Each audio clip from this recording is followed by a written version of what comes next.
Hi, Mrs. Rocko's Hi. class. Hi, Mrs. This Rocko's is Luke. class. This is Lucas, Julia, and JJ, and I'm your superstar. Hi, Mrs. Rocko's class.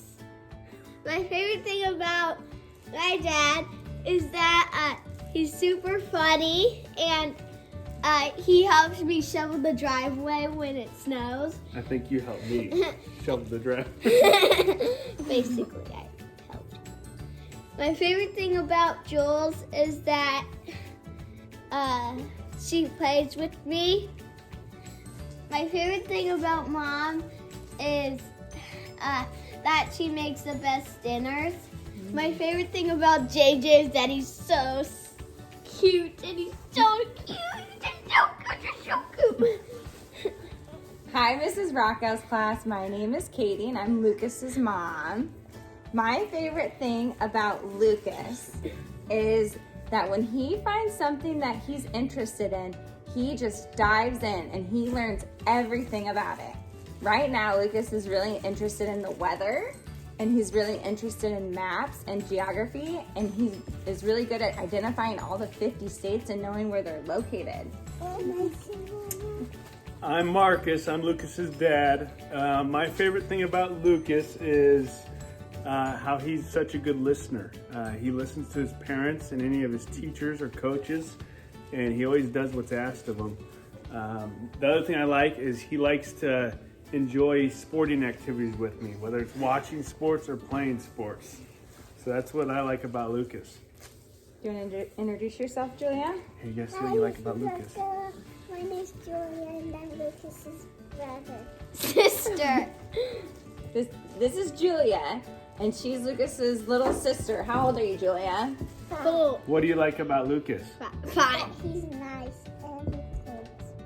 He's nice and he plays with you?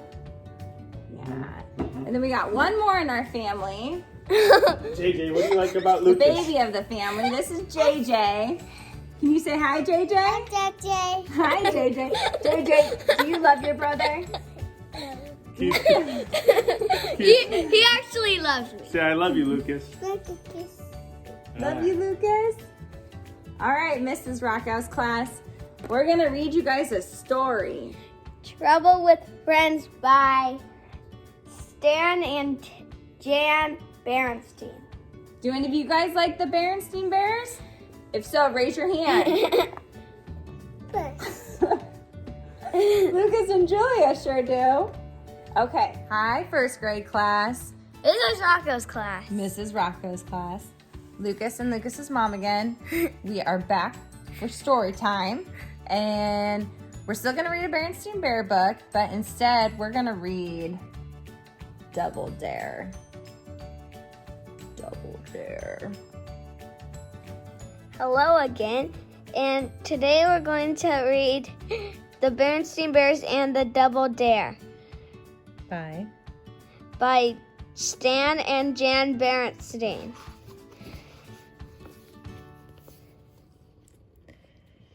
When peer pressure rears its ugly head, it's easy for most cubs to be misled.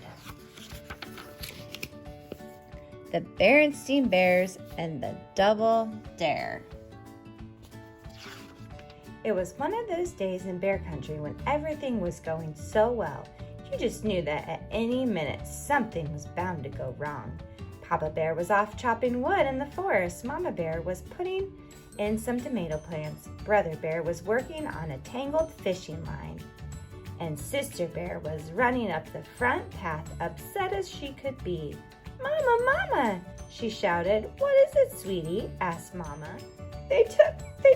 Sister was so angry she could hardly speak. "Calm down, dear," said Mama, "and tell us what happened." "Some of the big cubs at the playground, they took my jump rope and won't give it back," said Sister. Mama wanted to hear more, but Brother had heard quite enough. He just knew it was those troublemakers Too Tall, Grizzly, and his gang, bothering smaller cubs again. So off he stalked, heading straight for the playground. Not only were Too Tall and his gang still there, but Too Tall was jumping with Sister's rope. "Onesie, twosie, I love yousie," He sang in a mocking tone. "Threesy, foursy, shut the doorsy." "That's my sister's rope," shouted Brother. "Give it back, you big oaf." "Or what?" sneered Too-Tall. "Or I may have to cut you down to size," said Brother, reaching for the rope. "Go ahead and try it," said Too-Tall, keeping the rope away from Brother with one hand while holding him off with the other. "You know what they say, yuck, yuck, yuck," he added, chuckling at his own joke. "Half an oaf is better than none." When the gang joined in on the laughter, Brother got angrier. He forgot about the rope and began swinging wildly at Too-Tall. "Why don't you stop bothering my sister," Brother said, "and pick on somebody your own size?" "Why don't you pick on somebody your own size?" said Too-Tall, grinning. "And anyway, here's your sister's rope back." "Huh?" said Brother, more than a little confused. "Well, thanks, I guess. I'll be going now. See you." "Hey, wait a minute," called Too-Tall. "I might be able to use a cub like you. You've got moxie." "Moxie?" "Yeah, spunk, nerve, moxie." He put a big arm around Brother's shoulder. "Why don't you come with us and have a little fun?" The rest of the gang gathered around, and Brother said, "I really think I better go." "What's the matter?" said one. "Chicken?" Another one began strutting, flapping his arms like a chicken and clucking, "Buck, buck, buck, ah, buck, buck, buck, ah." Pretty soon the whole gang was strutting and chuckling all over the place. "I'm not a chicken," protested Brother. "Prove it," said Too-Tall. "Come along with us for some fun." Brother was a little nervous about joining the game, but he certainly didn't want them thinking he was chicken. So when they scampered off to the woods, he followed. He got more and more nervous as they led him along a dangerous old quarry path, ran across a creek, and past a spooky old tree. A few more twists and turns, Too-Tall signaled a stop. When Brother saw where they were, he was surprised and pleased. "Hey," he said, "this is Farmer Ben's watermelon patch." "Shh," hissed Too-Tall, clapping his hand over his mouth. "You want to spoil the fun?" It turned out that Too-Tall's idea of fun was to run off with one of Farmer Ben's watermelons. And the newest member of the gang, Brother, was the one who was expected to do it. But Farmer Ben is a friend of mine," he protested. "And besides, it isn't honest."